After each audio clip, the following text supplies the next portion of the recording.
Hello everyone. I am Captain X-Ray. Welcome to a flight channel. After we finish the exterior walk around, now we can apply the cockpit preparation procedure. If you are ready, let's start. Again, let's have a seat on the captain's side. The cockpit preparation procedure is done by the pilot flying. It is started from the overhead panel. During the scan sequence of the overhead panel, all white lights should be extinguished.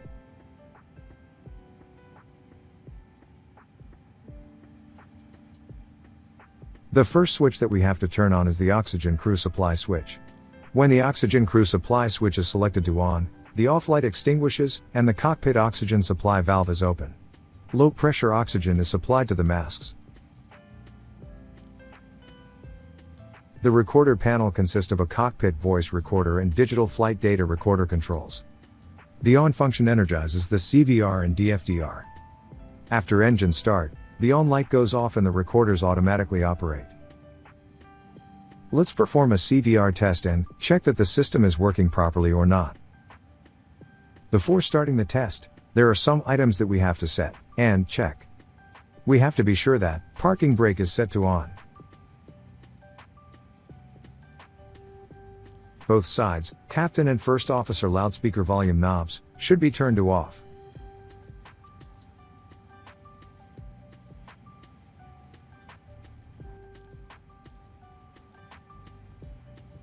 As the next step, we have to set audio control panel radio interphone switch to interphone. Also, interphone volume reception knob must be released to hear the test voice. Let's do the same actions for the first officer ACP.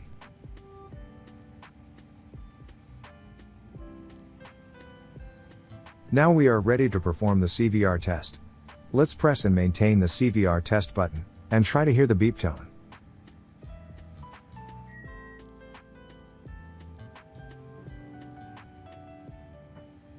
Perfect. The system works properly.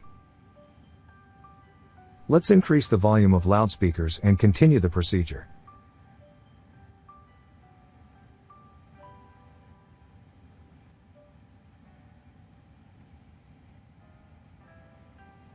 Let's talk about evacuation switch. The emergency evacuation signal system alerts the flight attendants to evacuate the passenger cabin. Each flight attendant cabin command button activates the evacuation signals in the cabin and in the cockpit, if the evacuation switch is selected to the captain and purser position. Now we keep this switch at captain position. Command activates the evacuation alert. The evac light flashes red, and the evacuation horn sounds in the cockpit and cabin. Pushing the evac command switch a second time cancels the evacuation alert in cockpit and the cabin. Now it is time to align the IRS. A complete IRS alignment must be performed, in the following cases. Before the first flight of the day, when there is a crew change, when the GPS is not available and poor coverage of navaids, and when the GPS is not available and the expected flight time is more than 3 hours. We set the all three switches to nav and start the alignment. Exterior lights should be set like this. Strobe switch auto. Beacon switch off. Nav logo, system 1. And, if we operate the aircraft at night, wing light on. Remaining exterior lights are used during movement of the aircraft. At the signs panel, we set seat belt switch to on, and no smoking switch to auto. Emergency exit light has to be set to arm position. The arm position causes the overhead emergency lights and escape path lighting to automatically illuminate, if normal electrical power fails. The pitot probes, static ports, angle of attack probes, and total air temperature probes are electrically heated. The probes are automatically heated in flight and on the ground when at least one engine is running. They can be operated manually prior to engine start by placing the probe window heat switch on. We check that probe window heat switch is in auto position in normal weather conditions. If there is adverse cold weather, probe heat can be set to on. Landing elevation knob should be in auto position. When the landing elevation selector is positioned to auto, the landing elevation data from the FMGC is relayed to the cabin pressure controller. A green color auto annunciation is also displayed on the ECAM cabin pressure page.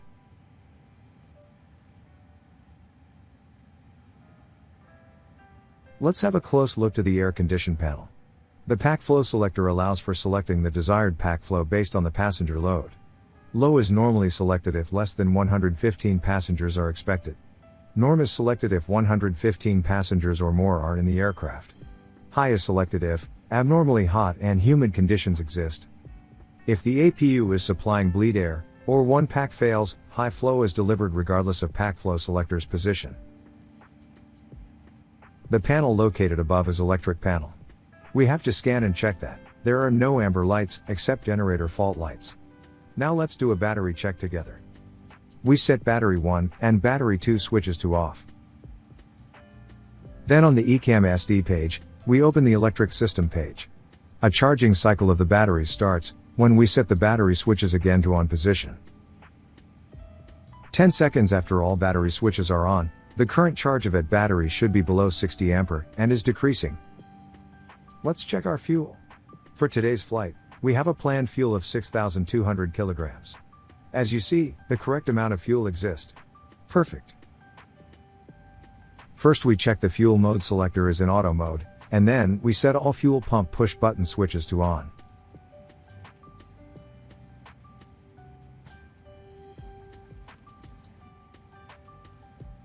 After that, we can check from ECAM SD page that all fuel pumps are working properly. Amber fuel pump indications are now turned to green. Now, let's perform an engine fire test. Before the test, we have to check that engine 1 and 2 fire push buttons are in and guarded. Agent 1 and Agent 2 lights are off. During the time of the test, we should maintain the test push button pressed. We have to check continuous repetitive chime sounds, engine fire push button come on red, squib lights come on as white and amber. In addition to these indications, master warning lights flash, ECAM displays fire alerts, and all fire lights on the engine master panel come on. We can cancel the repetitive chime sound by pushing the master warning light. Let's do the same test for engine 2.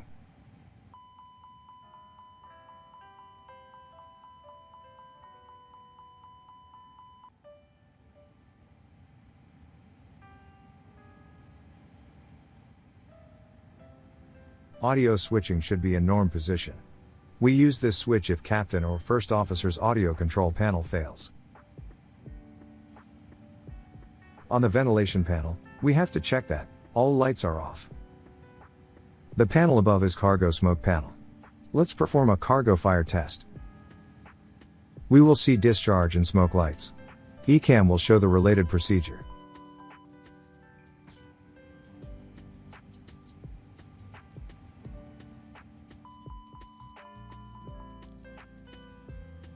There should be no white light on the flight control panel.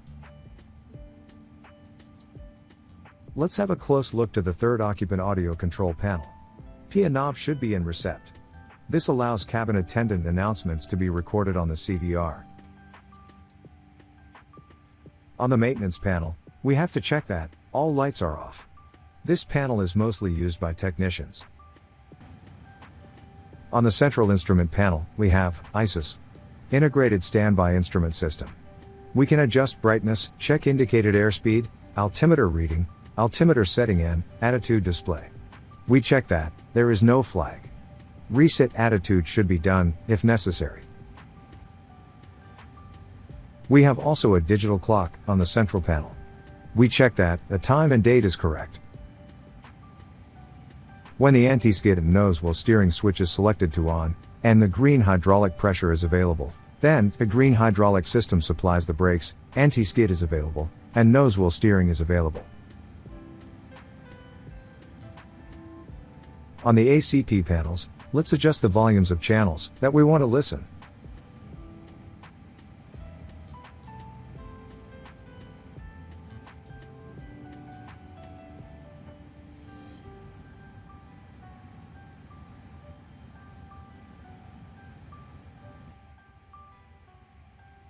Before we start the flight, there is a very important item that we have to be sure about its functionality.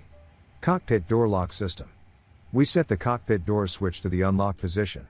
Check that the door opens and the open light comes on.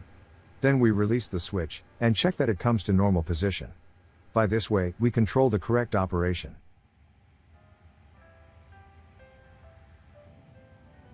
Okay. Now, we focus on switching panel. 4 selectors on the forward control pedestal allows the pilots to reconfigure display unit sources, in case of component failure. These all selectors should be in norm position. Actually, we checked these items before, but we have to be sure about their positions again. Thrust levers, idle. Engine master switches, off. Engine mode selector, norm. We check that parking brake handle is on. Gravity gear extension handle must be in stowed position. The emergency gravity gear extension handle provides landing gear extension in the event of electrical, hydraulic, or mechanical failure. To put the landing gear down by gravity, the crew must pull the emergency gear extension handle out, then turn it clockwise for 3 turns. ATC should be in standby mode. This provides ATC and TCAS are on standby. To prevent possible interference to radar surveillance systems, TCAS should not be selected before the holding point for departure. Altitude reporting should be set to on. ATC system selector should be set according autopilot usage. For our VSM operations, select System 1 if Autopilot 1 is used, and System 2 if Autopilot 2 is used. Let's talk about the Radio Management Panel, RMP. Both RMPs must be on. Green standby nav light should be off. When this button is selected, it enables remotely tuning the respective nav aid and desired course. Each RMP tunes its respective nav aid. ILS can also be tuned, and its related course can be set. Cell light must also be off.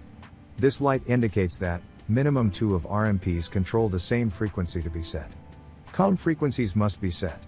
We use VHF1 for ATC, VHF2 for operation and emergency, and VHF3 is devoted to ACARS. Okay. We came to the end of cockpit preparation section 1. In section 2, I will try to explain in detail how we set up the FMGC according to our flight plan.